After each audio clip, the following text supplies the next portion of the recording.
मैं हूं फातिमा और मैं हूं यूसुफ।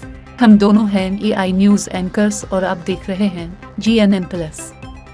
आज इस स्पेशल प्रोग्राम में हम बात करेंगे पाकिस्तान में चलते मौजूदा माली बहरान पर और इस मसले को करीब से जानने की कोशिश करेंगे। जी यूसुफ। शुक्रिया फातिमा।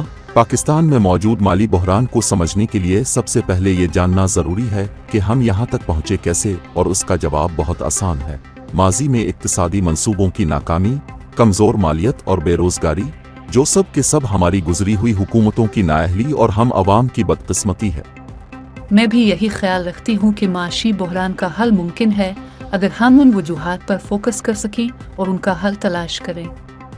बिल्कुल, इसके लिए हुकूमत को मज़ीद इक्तिसादी इस्लाहात करने की ज़रूरत है और माशी मंसूबों को तरक्की के लिए इस्तेमाल करना होगा। क्या मौजूदा हुकूमत ने इस बारे में अब तक कुछ किया है? हम कह सकते हैं कि हुकूमत ने कुछ अच्छे इक़दाम उठाए हैं और उनका मस्बत असर भी हुआ है, लेकिन माशी तंदस्ती को मुकम्मल तौर पर हल नहीं किया जा सका। अवामी सतह पर तरक्याती पैदावार और मशागिल की अदम मौजूदगी के बावजूद अंदाज़ा लगाया जा रहा है कि मज़ीद इक़दामात की ज़रूरत है ताकि माशी बहरान का मुकाबला किया जा सके।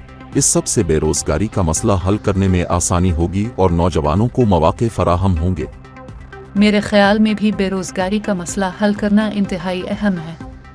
मुल्क की तरक्की के लिए नौजवानों को मशग़ले फ़राहम करना होंगे ताकि वो भी अपनी काबिलियतों को पूरी तरह इस्तेमाल कर सकें।